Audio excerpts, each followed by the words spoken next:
Pada tugas yang diberikan oleh dosen kami, Ibu Nila Ubaidah, Magister Pendidikan, pada mata kuliah Etnomatematika, kelompok kami memilih di sekolah menengah pertama Islam Al-Fatah yang beralamat di Kota Semarang.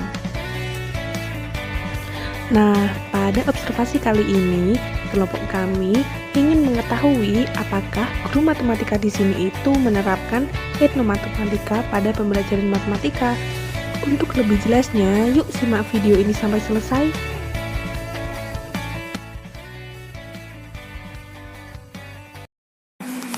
Sekolah ini namanya SMP Al-Fatah, ya.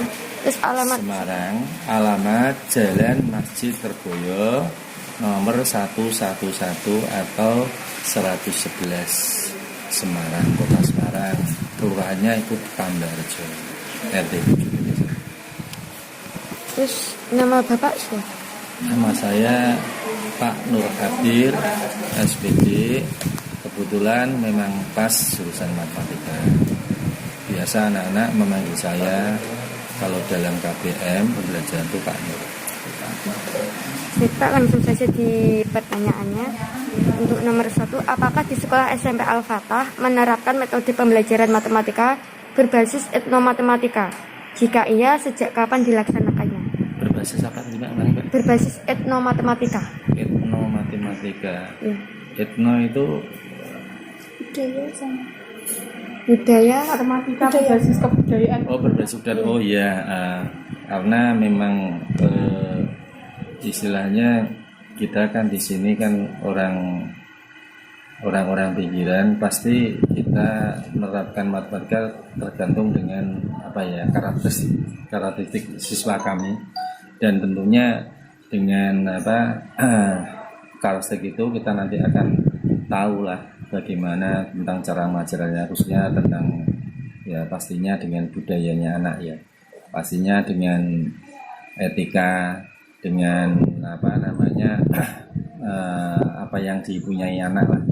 Kalau di sini kan biasanya anak itu religius Mbak ya, sana berarti kita mengutamakan ke akhlak karimah. Itu yang terpenting. Memang belajar itu buat saya khusus matematika itu belajar tetap yang penting satu, berbudaya itu yang kita terapkan, karena akhirnya saya punya kemantapan sendiri. Anak kita ajar masalah pintar dan pintar urusan Gusti Allah, tapi yang penting kita ajar akhlak, karena dengan akhlak pasti tentunya anak akan tahu diri, pasti akan menambah dan akan pintar. Tapi kalau pintar tidak berbudaya, tidak berakhlak, itu nantinya saya takut ciloko bersejoron gitu Mbak. Ya. Terus apakah tujuan adanya diterapkan etnomatematika dalam pembelajaran matematika? Ya itu tadi sesuai dengan misi sekolah kita. Nah, sekolah kita kan misinya kan yang jelas pastinya berakhlakul karimah. Makanya budaya atau orang itu kan budaya kan terkait budi ya. Berarti kita nomor satu kan. Ini bisa diimplementasi dengan pembiasaan sekolah kita. Sekolah kita itu kalau tidak pandemi Mbak ya, itu selalu mengajarkan sebelum pembelajaran itu pembiasaan, ada sholat duha namanya, sholat duha. Terus ketika ini pandemi kita ajarkan dengan doa-doa ya, doa, karena ini ciri khas sekolah kita itu memang sekolah ada. Sebenarnya ini kan sekolahnya Islam. Kalau SDI pakai langsung nama sekolah dasar Islam, kalau SMP enggak, SMPI enggak. Tapi kita memang tidak sekolah seperti sekolah sekarang kan terpadu Mbak ya. Kita tuh sebelumnya terpadu tapi enggak pakai terpadu, SMP Al-Fatah aja. Kita pakai terpadu apa? Karena karakteristik kita memang agamis. Jadi pembelajarannya banyak agama, tidak hanya PAI gitu. Akhirnya ya tetap kita terapkan itu tadi, agar berbudi. Dengan berbudi nanti anak-anak bisa berbudaya pastinya gitu. Terus bagaimanakah cara guru menerapkan etnomatematika kepada siswa pada saat pembelajaran matematika? Dari dulu kalau saya itu menerapkan, dan pada saat pembelajaran saya selalu memakai metode pembelajaran dan strategi Pareto Mbak ya. Pakem kan pelajaran kan aktif, inovatif, menyenangkan ya. Itu di tengah-tengah pembelajaran itu pasti saksikan sedikit ilmu agama karena penting ya. Di samping saya melihat karakteristik budaya anak di sini itu sebetulnya banyak apa ya, menonjol skillnya ya, daripada apa ya, otaknya atau intelijensinya. Ya satu contoh, anak-anak kita itu skillnya tuh rajin-rajin kan, di sini kan bahasanya banyak tambah ya. Jadi ibunya itu banyak yang ikut apa itu bahasa Jawa apa ya, ngoncai orang gitu kan, ngoncai orang terus buat tentang resto. Anak-anak itu kan banyak yang ikut dan bekerja, terus ada yang ikut nelayan, dan itu artinya apa, mereka memang sedikit banyak itu membantu orang tua. Jadi kalau misalkan anak suruh kerja itu lebih pandai daripada belajar gitu. Apakah pembelajaran matematika berbasis etnomatematika, siswa dapat mengikuti pembelajaran dengan baik dan efektif sehingga materinya mudah diterima oleh siswa? Anak-anak kita tuh malah senang sekali itu, Mbak. Senang dengan nggak langsung fokus ke materi ya, jadi pakai selipan-selipan. Saya katakan budaya itu memang apa ya, namanya budaya itu sekali lagi kalau orang agama seperti Buddha kan, budaya itu kan dari kata Buddhis ya, budaya jadi budi pekerti. Jadi anak itu senang diterapkan dengan metode apa namanya, sekarang kan ada istilah SRA ya, sekolah ramah anak. Anak itu senang dikasih budi-budi itulah. Kalau saya bilang budaya itu dalam tanda kutip, penangkapan saya pasti budi lah, budi itu budi pekerti gitu. Sehingga anak lebih senang diselipi itu daripada langsung ke eksekusi pembelajaran ini. Rata-rata anak itu senang diajak, saya itu dikasih selipan itu dalam tanda kutip untuk memotivasi saya ya tidak jenuh, cerita tentang mungkin kebudayaan anak itu sendiri atau budi pekerti anak sendiri, itu mungkin lebih mengena daripada langsung ke materi dengan strategi pembelajaran. Saya memang selalu menerapkan dua sisi itu, Mbak, karena mungkin saya sendiri basisnya itu memang agama. Jadi mungkin salah jurusan katanya. Kebanyakan itu teman saya dikira saya itu beragama, Mbak. Ngajari agama Pak Nur, karena memang saya selalu menerapkan hampir 30% ke agama, baru ke matematika.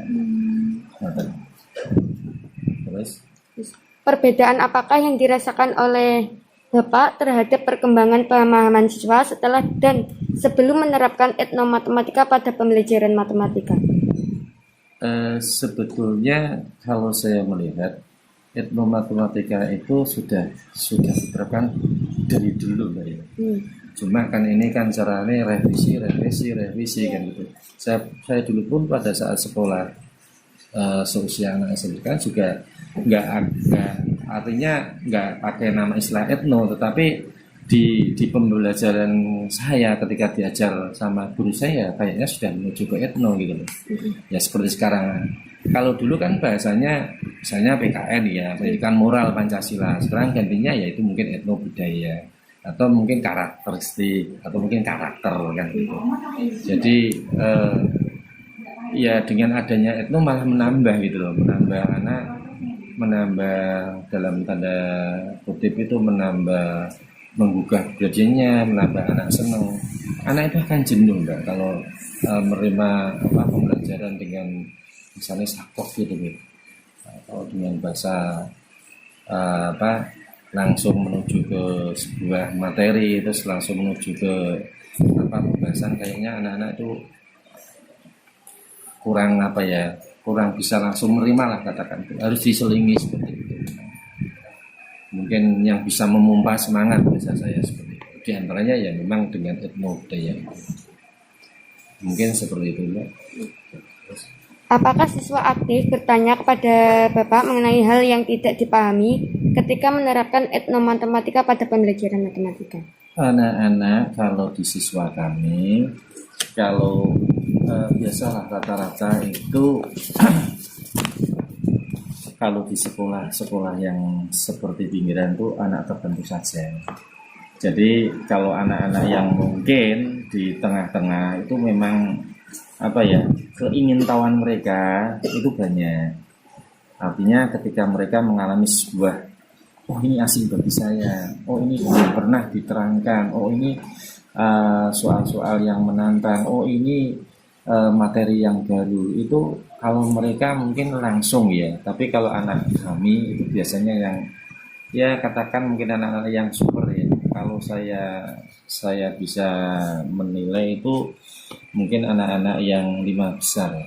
Anak 5 besar itu yang aktif, dan yang seterusnya itu tidak menutup-nutupi Mbak ya, itu biasanya ya anak yang masa yang penting masuk, yang penting yang penting pulang bel jajan gitu.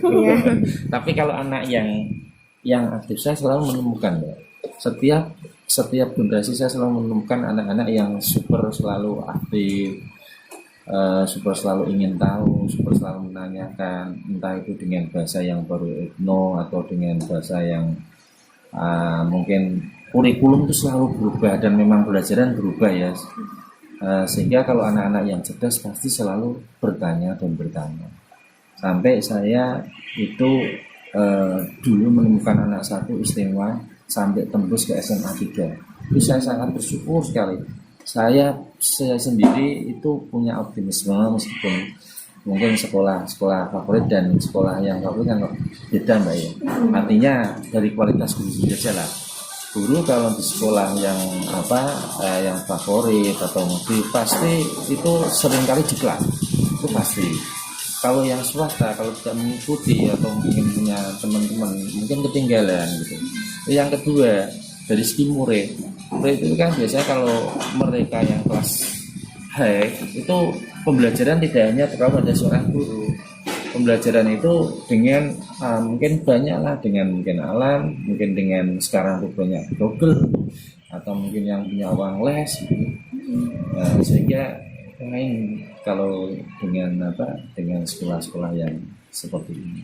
Cuma harapan kita sendiri pastinya pengen menuntaskan anak. Yang terakhir, apakah Bapak pernah menerapkan etnomatematika di luar kelas?